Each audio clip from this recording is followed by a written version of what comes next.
Okay, this is a veldpond or a field pound, which was struck in Pilgrim's Rest in 1901 when the Boers had no currency left, but they still had to pay for war supplies.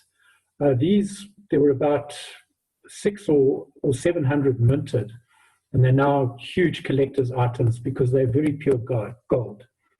So we're in the South African War, and I'm going to take you back to just after Lord Roberts crossed the Vaal River and was advancing on Johannesburg, which was his prize. This was what the war was all about. It was about the richest gold mine in the world in Johannesburg, which had been discovered in 1886. So this is Paul Kruger. This is about a photograph taken about 1872. He was a legendary president of the Transvaal Republic, and he had the audacity in October 1899 to declare war on the British Empire. Here was a little state with its ally, the Orange Free State, with probably couldn't field more than 80,000 commandos, declaring war on the might of the British Empire. You know, what a bold man. So this war was about, some people argue about gold, other people about Cecil John Rhodes's plans to paint the whole map of Africa red. And it was probably more about that than about the gold, because the gold and the gold mines really belonged to overseas shareholders, which were German, French, United States, Canadians, British. So every war, and this was a big war, promotes a legendary story of wealth and hidden gold. And this is one of them. Okay, so this treasure, it was absolutely legendary. It was, in today's value, there's 1,202 gold bars missing, never accounted for, and the value today is between $648 million and $824 million. And I give this range because the grade of gold in the gold bars is a little bit in question. But in South African rands, that's worth 14 billion rand. So here is Kruger's coach, who on the 28th of May, he got on board this coach at Eerste Fabrieken Station, and he proceeded off along the railway line towards the east, towards Mozambique. And some people say he loaded a huge fortune of gold on this train with him. So some people believe that he only took about 100,000 pounds worth of gold overseas with him eventually, but I believe differently. And many historians will say, no, the myth of the Kruger millions is really a myth. It didn't really happen. And here on this map of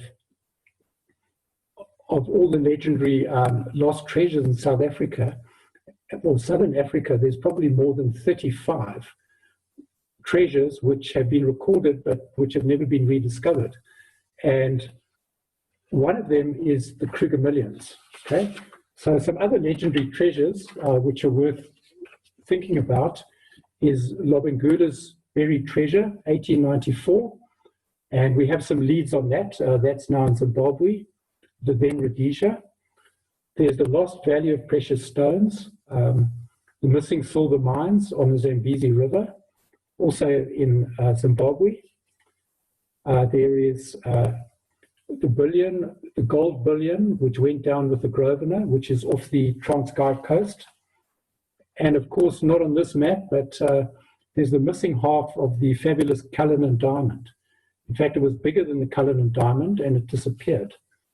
So here we go to the railway line.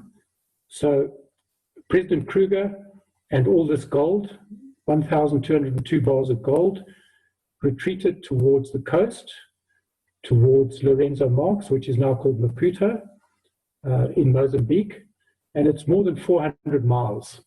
But him and his government slowly moved along the railway line as the British were approaching Johannesburg and thereafter Pretoria. So there we go. This is 29th of May, the Battle of Doornkop, which was fought on the same battlefield as Jameson and his raiders were defeated on the 2nd of January 1896. Terrible loss of life, contributed by the Gordon Highlanders, 18 dead, more than 80 wounded. But obviously, Lord Roberts, who was advancing along the main portion of the railway line, he was after taking Johannesburg, because strategically he felt that if Johannesburg fell and Pretoria fell, then the Transvaal Republic would be no more and would capitulate. However, he had a couple of little reckonings to do, and that is that there was a commandant in charge of Johannesburg, F.E.T. Kraus, and he negotiated a 24-hour truce. So even though Roberts had won the battle on the 29th of May and could have crushed the Boer forces, he agreed to this truce. So the truce allowed Dr. Kraus on the 30th of May to get all the gold which was gathered from the various gold mines around Johannesburg out of Johannesburg into Pretoria, and to load that onto the waiting coaches at Pretoria Station to accompany Kruger off to the east towards Lorenzo Marx, Maputo. But there was a bit of an altercation, because on the 30th of May, which was a Wednesday, Commandant Kraus was in the Mine Commission's office with the then head of the Mine Police, Commandant van Diggerling, and they were discussing what was to be done during the truce. And suddenly, there was a big altercation, and General Koch burst into his office. His commander was waiting outside, and he demanded to know what was to become of the gold that had been gathered from the Robinson mine. It was 120,000 ounces. And so Van Diggerling and Kraus quietly locked him into the office of the mine commissioner, and then Dr. Kraus went outside, addressed the commander, and said, "Who's in charge?" So someone came forward and he said, "I'm Captain McCullum, I'm in charge." So he said, "Well, I've got orders from the general. The general says you must go to the Ferreira mine to assist General Botha because the British troops are approaching." So Captain McCullum rode off with his commander and left these guys to their own devices. So we don't have a photograph of what the mine commissioner's office looked like in Johannesburg, but it was probably very much like this. It was a thatch roof and one-story building in the dusty town of Johannesburg. So what had happened is that the gold on the neighboring mines had been gathered in. So Robinson mine, and it's very carefully documented. So from the Robinson mine out near Randfontein on the far west Rand, and this is one of the old wooden mine shafts that used to be on the Robinson mine that I photographed about 20 years ago. And they had managed to gather 198 bars of gold. And these bars of gold were worth a lot of money. In today's money, worth about 11 million Rand a bar. The next mine that they gathered the gold from was the Ferreira Deep. And this is a photograph of number 2 shaft in 1891. There was all sorts of concerned citizens gathered outside because there'd been a fire in that particular shaft. But to get back to the Kruger million story, there was 104 bars of gold that was taken out of the safes of the Ferreira Deep gold mine.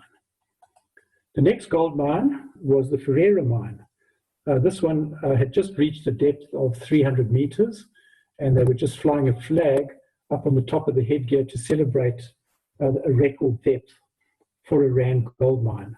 And they managed to get 96 bars of gold from this mine. And here we have, so when they were building the Standard Bank about 20 years ago in central Johannesburg, they actually broke into the Ferreira mine. And this is one of the tunnels in the mine shaft, and it's now wonderfully preserved as like a museum. So you go into the bank and you can look right into the origins of the city of Joburg, the Ferreira mine. So this is what you see, a coker pan and a mine shaft. Quite a remarkable place to go and have a look. And then the other smaller gold mines, such as this one, which is, as you can see, very much cobbled together and very higgledy-piggledy, and they are, trying to sort gold out of these kind of pans, and they've got a couple of shafts, and there's probably a shaft going in here, but they managed to get 60 bars of gold. So just to go back, a bar of gold today is worth 686,000 US dollars, or 11.9 million rand. So how did they get it away? Well, that's quite interesting. Okay, they got it away what they call trolleys. And this is like a trolley, which has 2 horses, which pull the trolley. And a couple of trolleys went all the way to Pretoria on the 30th of May, carrying all this gold, an absolute fortune. And here they are in better days, when they got to Pretoria, actually loading the gold onto the train. And you can see the typical porter's trolley. And these are all boxes with gold bars in them. And it's quite interesting, about when you look at the weights of gold and the standard weight of gold. So the standard weight of gold is 11.34, of a gold bar is 11.34 kilograms.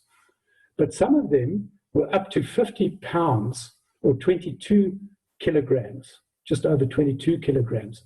So when you try and value this hoard, it's very difficult because, number one, you have different weights of bars of gold. And number two, you have different purities of bars of gold. So you might have what they called cyanide gold bars, which represented about 68% in purity. So that's why I give a range of these missing gold bars, the 1,202 gold bars, of somewhere between 648 million US dollars and 824 million US dollars in today's money. And in South African rands, you can hardly count that far or that high, because it's 11.2 billion to 14.3 billion. So that's quite a lot that's still out there. So this is now the 31st of May, and Lord Roberts has now marched into Johannesburg. The keys have been handed over to him. And just to go back a little bit to Dr. Krauss, after the Battle of Doornkop, he negotiated with Lord Roberts and said, we undertake not to destroy the gold mines if you give us a 24-hour armistice. So Lord Roberts, who was playing with kid gloves at this stage, he said, that's fine, we'll do that. Once he had Johannesburg, and then after that Pretoria, he thought the war was won. So he gave the Boers their way. And in this way, Krauss managed to get all the strategic stores, the commandos, the Boer cannons out of Johannesburg and on the way to Pretoria. And of course, the gold. It gave him a precious day to organize those trolleys to take all those bars of gold away.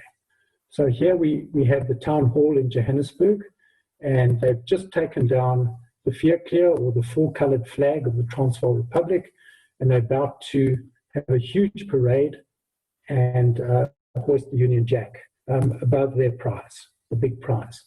But meanwhile, Lord Roberts had squandered his opportunity to actually crush the Boer forces and maybe force a surrender. But they were all safely away to Pretoria. And here is Pretoria.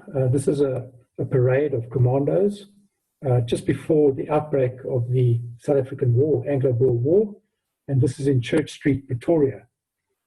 And here again, we had a replay because on the 4th of June, after the Battle of 6 Mile Strait, or 6 Mile Strait, Colonel de Lille, who achieved the breakthrough on the Boer right flank, he sent an emissary into Pretoria demanding the surrender of Pretoria. And his name was actually, he was an Australian, Lieutenant Russell Watson. And he actually came back with Sandberg, who was the military secretary to Louis Botha, and he was again proposing an armistice with a view to opening peace terms. And at about almost midnight that night, they woke up Lord Roberts, and he agreed to those terms. And he said, okay, if we have an unconditional surrender of Pretoria, I will grant an armistice until tomorrow afternoon, which was the 5th of May, and then I'll march in and I'll take the keys of Pretoria. So that gave the Boers a chance to start raiding various storehouses of treasure, which then made up the balance of the so-called Kruger millions. So this is the statement. It's a very early and poor print, and this is what it looks like today. The statement, so arriving at the statement was B.J. Kleinhans, who was the Minister of Mines, and he instructed one of the department's workers, Gustav Preller, who later became a very famous historian and almost one of the fathers of the modern Afrikaans language. And he said, we've got to load up these bars of gold, which are sitting in the state treasury in the mint. And so Gustav Preller organized a trolley to be loaded with these gold bars and delivered to the station, to the railway station. So it was in a coach like this. And he said, but hang on, there's more. There's a general called Smuts who's waiting for you and who also needs a few things cleared out. And that was in the Netherlands Bank. And they met in the Netherlands Bank, and the Netherlands Bank had another store of bar gold, which was loaded into those coaches and again taken down to the state mint. So we're not sure how much it was, but if we take a very conservative estimate, we can judge that there was about 1,202 gold bars which went missing totally. They went back to the mint with Smuts and Mr. Pereira, who was in charge of the mint, and the Meyer brothers helped Smuts and Gustav Preller to load a whole lot of smooth sovereigns which hadn't been stamped, some rolled gold sheets, some punch sheets, and some clippings and savings. And these were all accounted for on the way to Lorenzo Marx or Maputo. They were put in a bundle and they were actually sold to a Dutch company. So those were accounted for, but the gold bars were never accounted for. And part of the treasure as well has never really been estimated, because across the road from President Kruger's house in the old church street in Pretoria is his church, the Gereformeerde Kerk, which you see here in the photograph. And the magnates, the mining magnates in Johannesburg had actually donated a pair of gold hands for this clock. And they were also taken before the fall of Pretoria and became part of the Kruger millions. And for many, many, many years, probably until the late 70s, this clock never had any hands. And it was only fairly recently that some rather cheap black hands were put in this clock. And but you know, as a young boy, my father always used to point out to me, we used to drive past and visit the museum, and he always say, look, you see that clock, it's got no hands. Those were gold hands, and they're now part of the Kruger millions. So the Kruger millions were loaded onto railway coaches, and eventually they joined President Kruger at Machadodorp. So this is a lovely old Boer locomotive at the Museum of the Boer Republics in Bloemfontein. And again, we have Kruger's carriage, where he held his government until he finally left the port of Maputo and was taken to Europe. And this is actually a contemporary sketch of the Boer government at Machadodorp. And one of these coaches here is President Kruger's, and probably this one where people are sneaking around probably has a lot of bar gold in it. So where did it go? Well, from Machadodorp, he moved further east and went to Waterval-Bourbon and then Waterval-Onder. And this is the tunnel of the Rack Railway between Waterval-Bourbon, or Waterfall on the top, and Waterval-Onder, which is Waterfall on the bottom. And some people think that maybe the train even stopped somewhere in this tunnel, even though it was transferred to a rack rail and somehow hidden there. So there have been a few hunts around this area. And then we have Krugerhof, or what we call Kruger seat of government, which is at Waterval-Boven, which is now below the waterfall. And President Paul Kruger spent a couple of months there, and who knows what happened to all that bar gold. But if you had to ask me, I would think that it's somewhere between Machadodorp and Nelspruit, because that's where it disappeared. This is the lovely Elands River Valley, and this is close to Airlie Station.